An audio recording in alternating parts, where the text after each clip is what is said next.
ಇಂದು ಬೆಳಗ್ಗೆ ತುಳುನಾಡ ರಕ್ಷಣಾ ವೇದಿಕೆಯ ಉಡುಪಿ ಜಿಲ್ಲಾ ವೈದ್ಯರ ಘಟಕವು ತುಳುನಾಡ ರಕ್ಷಣಾ ವೇದಿಕೆಯ ಕೇಂದ್ರೀಯ ಮಂಡಳಿ ಅಧ್ಯಕ್ಷರಾದ ಯೋಗಿ ಶೆಟ್ಟಿ ಜೆಪ್ಪೂರ್ ಅವರ ನೇತೃತ್ವದಲ್ಲಿ ನೂರಾರು ವೈದ್ಯರುಗಳು ಉಡುಪಿ ಅಜ್ಜರಕಾಡಿನಲ್ಲಿರುವ ಜಿಲ್ಲಾ ಆರೋಗ್ಯ ಅಧಿಕಾರಿ ಕಚೇರಿಗೆ ತೆರಳಿ ನೂತನ ಜಿಲ್ಲಾ ಆರೋಗ್ಯ ಅಧಿಕಾರಿಯಾಗಿ ಅಧಿಕಾರ ವಹಿಸಿಕೊಂಡ ಡಾಕ್ಟರ್ ಐಪಿ ಗಡಾದ್ರ ಅವರನ್ನು ಹೂಗುಚ್ಛ ನೀಡಿ ಸ್ವಾಗತಿಸಿದರು.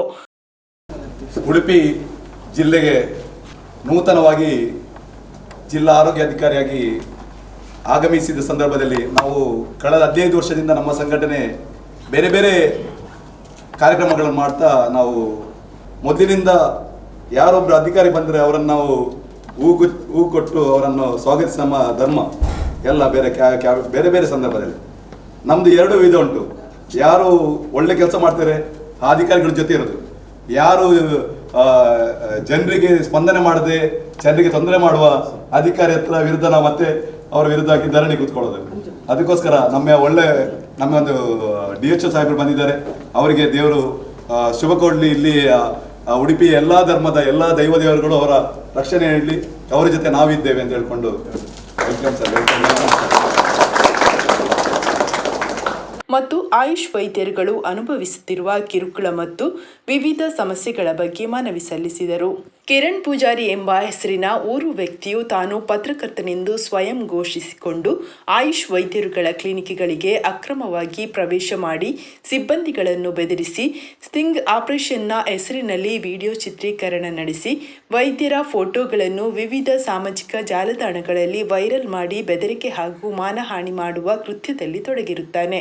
ಈತನ ವಿರುದ್ಧ ಕುಂದಾಪುರ ಮತ್ತು ಬೈಂದೂರು ಪೊಲೀಸ್ ಠಾಣೆಯಲ್ಲಿ ಪ್ರಕರಣ ದಾಖಲಾಗಿದ್ದು ಬಳಿಕ ಬಂಧನವಾಗಿರುತ್ತಾನೆ. ಕೆಲವು ಸಮಯದ ನಂತರ ಜಾಮೀನು ಮೇಲೆ ಹೊರಬಂದ ಆರೋಪಿಯು ಹಳೆಯ ಚಾಳಿಯನ್ನು ಮುಂದುವರಿಸಿಕೊಂಡು ವೈದ್ಯರ ಮೇಲೆ ಮತ್ತೊಂದು ಬಾರಿ ದಾಳಿ ನಡೆಸುವುದಾಗಿ ಬೆದರಿಕೆಯನ್ನೊಡ್ಡಿರುತ್ತಾನೆ. ತಮ್ಮನ್ನು ನಂಬಿ ಬರುವ ಅಸಂಖ್ಯಾತ ರೋಗಿಗಳ ಪ್ರಾಣ ರಕ್ಷಣೆ ವೈದ್ಯರಾದ ನಮ್ಮ ಜವಾಬ್ದಾರಿಯಾಗಿದೆ. ಆದರೆ ಇಂದು ನಾವು ಭಯದಿಂದ ಸೇವೆ ಸಲ್ಲಿಸುತ್ತಿರುವುದಾಗಿ ರೋಗಿಗಳಿಗೆ ಉತ್ತಮ ಸೇವೆ ಸಲ್ಲಿಸಲು ವೈದ್ಯರುಗಳಿಗೆ ಸೂಕ್ತ ರಕ್ಷಣೆ ನೀಡಬೇಕು ಹಾಗೂ ಮಾನಹಾನಿಯಿಂದಾಗಿ ಯಾವುದೇ ವೈದ್ಯರು ಪ್ರಾಣ ಕಳೆದುಕೊಂಡರೆ ಅದಕ್ಕೆ ಕಿರಣ್ ಪೂಜಾರಿ ಮತ್ತು ಅವನಿಗೆ ಬೆಂಬಲಿಸುವ ವ್ಯಕ್ತಿಗಳೇ ಕಾರಣ ಎಂದು ತಮ್ಮ ಜೀವನದ ಕಹಿ ಘಟನೆಗಳನ್ನು ವೈದ್ಯರುಗಳು ತಿಳಿಸಿ ಜಿಲ್ಲಾ ಆರೋಗ್ಯ ಅಧಿಕಾರಿಗಳಿಗೆ ಮನವಿ ಸಲ್ಲಿಸಿದರು. ಈಗ ನಮ್ಮ BMS, BDS, allopathic, homeopathic, naturopathy ಪ್ರತಿಯೊಂದು ಬೇರೆ ಬೇರೆ ರೀತಿ ರಿಸರ್ಚ್ ಆಗ್ತಾ ಉಂಟು. ಎವ್ರಿ ಡೇ ನಮ್ಮ ಇಷ್ಟು 140 ಕೋಟಿ ಭಾರತದಲ್ಲಿ ಜನಸಂಖ್ಯೆ ಇದೆ. ಆ 140 ಕೋಟಿ ಜನಸಂಖ್ಯೆಯ ಭಾರತದ ಜನರಿಗೆ ಬೇಕಾಗುವಷ್ಟು ನಮಗೆ ಕರೆಕ್ಟಾಗಿ ವೈದ್ಯರಿಲ್ಲ, ಫಾರ್ಮಸಿಸ್ಟ್ ಇಲ್ಲ, ನಮಗೆ ಗೊತ್ತಿದ್ದ ವಿಷಯ. ಆದರೆ ಫಸ್ಟ್ ನಾವು ಯೋಚನೆ ಮಾಡೋದಂದರೆ ಒಬ್ಬರ ಸಾಯುವ ಸಂದರ್ಭದಲ್ಲಿ ಲಾಸ್ಟ್ ಗೋಲ್ಡನ್ ಅವರ್ಸ್ ಅಂತ ಹೇಳ್ತಾರೆ. ಒಂದು ಅರ್ಧ ಗಂಟೆ 1 ಗಂಟೆಯಲ್ಲಿ ಒಂದು ಸಾಯ್ತವೆ ಅಂತ ಹೇಳಿದಾಗ ಆ ವ್ಯಕ್ತಿಯನ್ನು ಬದುಕಿಸಲಿಕ್ಕೆ ಪ್ರತಿಯೊಬ್ಬರು ಪ್ರಯತ್ನ ಮಾಡಬೇಕು ಅಂತ ಹೇಳ್ತೇವೆ ನಾವು. ಅದು ನಾವು ಇವನ್ ಪ್ರತಿಯೊಬ್ಬರು ಈಗ ಕೆಲವರು ಟ್ರೈನಿಂಗ್ ಕೊಡ್ತಾರೆ. ನೀವು ಒಬ್ಬರು ಬಿದ್ದ ಸಂದರ್ಭದಲ್ಲಿ ಒಬ್ಬ ಹಾರ್ಟ್ ಅಟ್ಯಾಕ್ ಆದರೆ ಯಾವ ರೀತಿಯಲ್ಲಿ ಅವನನ್ನು ಲಾಸ್ಟ್ ಗೋಲ್ಡನ್ ಅವರಲ್ಲಿ ಬದುಕಿಸಬೇಕಂದ್ರೆ ಜನರಿಗೆ ಸಹ ಹೇಳ್ತಾರೆ, ನೀವು ಬದುಕಿಸಲು ಪ್ರಯತ್ನ ಮಾಡಿ, ನೀವು ಅವನನ್ನು ಬಾಡಿಯನ್ನು ಪಂಪ್ ಮಾಡಿ ಅಥವಾ ನೀವು ಕೈಯನ್ನು ಒತ್ತಿ ಜಸ್ಟ್ ಟ್ರೈನ್ ಮಾಡ್ತಾರೆ. ಯಾಕೆಂದರೆ ಉದ್ದೇಶ ಅಂದರೆ ಅವ ಸಾಯ್ಬಾರ್ದು ಅಂತ ಹೇಳ್ಕೊಡು. ಅದೇ ಸಂದರ್ಭದಲ್ಲಿ ನಮ್ಮ ಇವರು ಆಯುರ್ವೇದ ಡಾಕ್ಟರ್ನವರು ಅವರು ಈಗ ಕಲ್ತಿರ್ತಾರೆ. ಅವರಿಗೆ ಅವ್ರ ಸ್ಟಡೀಸಲ್ಲಿ ಬೇರೆ ಬೇರೆ ಥಿಯರಿ ಇರ್ತಾರೆ. ಅದರ ಬಗ್ಗೆ ಯಾವುದೆಲ್ಲ ಉಂಟು ಸರ್ ಹೇಳಿ ನಿಮಗೆ? ನಮಗೆ ಹೌಸ್ ಸರ್ಜನ್ಸಲ್ಲಿ 4 ತಿಂಗಳು ಮಿನಿಮಮ್ ಗೌರ್ಮೆಂಟ್ ಡ್ಯೂಟಿ ಮಾಡಲೇಬೇಕು ಸರ್. ಹೇಳಿ ಸರ್. ನಮಗೆ ಇವನ್ ಎಮರ್ಜೆನ್ಸಿಗೆ ಕೊಡಲಿಕ್ಕೆ ರೈಟ್ಸ್ ಇಲ್ಲ. ಇದೆಲ್ಲ ಎಲ್ಲರಿಗೂ ಗೊತ್ತಿರುವಂಥ ವಿಷಯ ಇಲ್ಲ ಸರ್, ಹೇಳಿ ಸರ್ ಸ್ವಲ್ಪ ಒಂದು ಸೆಕೆಂಡ್ ಅಟ್ಲೀಸ್ಟ್ ಅವ್ರು ಹೇಳಿ ಸರ್. ಜಸ್ಟ್ ಸ್ವಲ್ಪ ಎಮರ್ಜೆನ್ಸಿ ನಮಗೆ 4 ತಿಂಗಳು ಗೌರ್ಮೆಂಟ್ ಹಾಸ್ಪಿಟಲ್ ಡ್ಯೂಟಿ ಹಾಕಿ ನಮ್ಮ ಹತ್ರ ಪ್ರಿಸ್ಕ್ರಿಪ್ಷನ್ ಬರೆಸಿ ನಮಗೆ ಆ ಟೈಮಲ್ಲಿ ಇದ್ದ ಸರ್ಜನ್ಸ್ ನಮಗೆ ಎಕ್ಸ್ಪ್ಲೇನ್ ಮಾಡ್ತಾರೆ. ಪ್ಲಸ್ ಡೆಲಿವರಿ ಮೆಟರ್ನಿಟಿ ಡ್ಯೂಟಿ ಕೂಡ ನಮ್ಗೆ ಹಾಕಿದ್ದಾರೆ. ಈವನ್ ನಮ್ಮ ಕಾಲೇಜಲ್ಲಿ ನಾವು ಕಲಿಯುವಾಗ ಈಗ ಗೊತ್ತಿಲ್ಲ. ಈಗ ತಮ್ಮಲ್ಲಿರುವಂಥ ಸಮಸ್ಯೆ ಈವನ್ ಏನೋ ಪರ್ಸನಲ್ ಇದಕ್ಕೋಸ್ಕರ ಆಯುರ್ವೇದ ವೈದ್ಯರು ಆಯುರ್ವೇದ ಮಾತ್ರ ಮಾಡಬೇಕು. ನಾವು ಆಯುರ್ವೇದವೇ ಮಾಡುವುದು. ಎಮರ್ಜೆನ್ಸಿಗೆ ಈಗ 8:30 ಒಬ್ಬ 230 BP ಮಾಡ್ಕೊಂಡು ಬರ್ತಾನೆ, ಅವನಿಗೆ ಸಬ್ಲಿಂಗಲ್ ಡೆಪಿನ್ ಕೊಡ್ಬೋದಾ ಕೊಡಬಾರ್ದ? ಅವನ ಜೀವನ ಉಳಿಸುವುದು ನಾನು ನೋಡ್ಬೇಕಾ, ನಾನು ಕಾನೂನು ಸಿಕ್ಕೊಳ್ಬೇಕು ಅಂತ ಹೇಳಿ ಅವನ ಜೀವ ತೆಗಿಬೇಕಾ? ನಮಗೆ ಕೆಲವಕ್ಕೆ ಸಿಕ್ಕಿದೆ.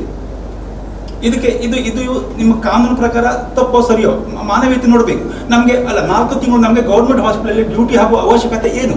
ನಮ್ಗೆ ಪ್ರಾಕ್ಟೀಸ್ ಮಾಡಲಿಕ್ಕೆ ಒಂದು ಚೂರು ರೈಟ್ಸ್ ಇಲ್ಲ. ಆದರೆ ನಾವು ಆಯುರ್ವೇದ ಮಾಡ್ತಾ ಇರ್ತೇವಲ್ಲ, ಆ 4 ತಿಂಗಳು ಮತ್ತು ಆಯುರ್ವೇದದಲ್ಲಿ ನಾವು ತಗೊಳ್ತೇವೆ ಅಲ್ವಾ ಸರ್? ಹಾಗೂ ಅವಶ್ಯಕತೆ ಅದರ ಉದ್ದೇಶ ಏನು? ಎಮರ್ಜೆನ್ಸಿಯಲ್ಲಿ ನೀವು ಸಮಥಿಂಗ್ ಏನಾದರೂ ಕೊಟ್ಟು ಜನರಿಗೆ ಒಳಿತು ಮಾಡಿ. 23 ವರ್ಷ ಆಯುರ್ವೇದ ಆಲೂರಿಂದ ರೂರಲ್ ಅಲ್ಲಿ ನಾನು ಮಾಡಿದ್ದೇನೆ. ಸುರೇಶ್ ಶೆಟ್ಟರು ನಾಡದಲ್ಲಿ ಮಾಡಿದ್ದಾರೆ. ಮಳೆಗಾಲದಲ್ಲಿ ದೋಣಿಯಲ್ಲಿ ಕೊಡೆ ಹಿಡ್ಕೊಂಡು ಹೋಗಿದ್ದೆ ನಾವು. ಸ್ಟಾರ್ಟಿಂಗ್ ಡೆಲಿವರಿ ಮಾಡಿಸಿದ್ದೇನೆ. ಆವಾಗ ಯಾವ ಡಾಕ್ಟರ್ ಸಹ ಇಲ್ಲ, ಯಾವ PH ಸಹ ಇಲ್ಲ, ಆವಾಗ ಯಾರು ಕೇಳೋರು ಸಹ ಇಲ್ಲ, ಆವಾಗ ಯಾರು ಕೇಳೋರಿಲ್ಲ.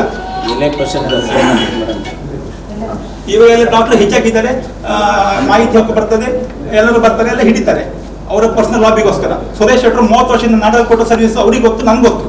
23 ವರ್ಷ ನಾನು ಆಲೂರಲ್ಲಿ ಕೊಟ್ಟ ಸರ್ವಿಸ್ ನನಗೆ ಗೊತ್ತು. 5 ರೂಪಾಯಿ ಚಾರ್ಜ್ ಕೂಡ ಕೊಡ್ಲಿಕ್ಕೆ ಜನರ ಹಣ ಇರುವುದಿಲ್ಲ. ಈಗ ಸರ್ ಅಂದ್ರೆ ಕೆಲವೊಂದು ವ್ಯಕ್ತಿಯ ವೈಯಕ್ತಿಕ ದ್ವೇಷ ಆಗಿ ಇದರಿಂದ ನಮ್ಮ ಡಾಕ್ಟರ್ಸ್ ಮೇಲೆ ಸ್ವಯಂ ಪ್ರೇರಿತವಾಗಿ ಒಂದು ದಾಳಿ ಥರ ಮಾಡಿ ಅದನ್ನು ಒಂದು FIR ಅಂತೇಳಿ ಪ್ರಥಮ ವರ್ಧಮಾನ ವರದಿ, ಓಕೆ ಅದು FIR ಸಿವಿಲ್ FIR ಅಲ್ಲ. ಆದರೆ ನಿನ್ನೆ ಆಯಿತು ಸರ್, ನಮ್ಮ ತಾಲೂಕು ಹೆಲ್ತ್ ಆಫೀಸರು ನಮ್ಮ ಒಬ್ಬರ ಕ್ಲಿನಿಕ್ಕಿಗೆ ಹೋಗಿ ಆ ಪ್ರಥಮ ವರ್ತಮಾನ ವರದಿ ಕೊಟ್ಟು ಹೊರಗಡೆ ಬರೋದ್ರೊಳಗೆ ಆ ವ್ಯಕ್ತಿಗೆ ಆ ಫೋಟೋ ಆ ರಿಪೋರ್ಟ್ ಸಿಕ್ಕಿ ಅವನು ನ್ಯೂಸ್ ಮಾಡ್ತಾನೆ. ಅಂದರೆ ನಮ್ಮ ಮಾನಹಾನಿಯನ್ನು ಇಮಿಡಿಯೇಟ್ ಆಗಿ ಮಾನಹಾನಿ ಮಾಡ್ತಾ ಇದ್ದಾನೆ. ನಾವು ಏನು ಹೇಳಿದ್ರೆ ನಾವು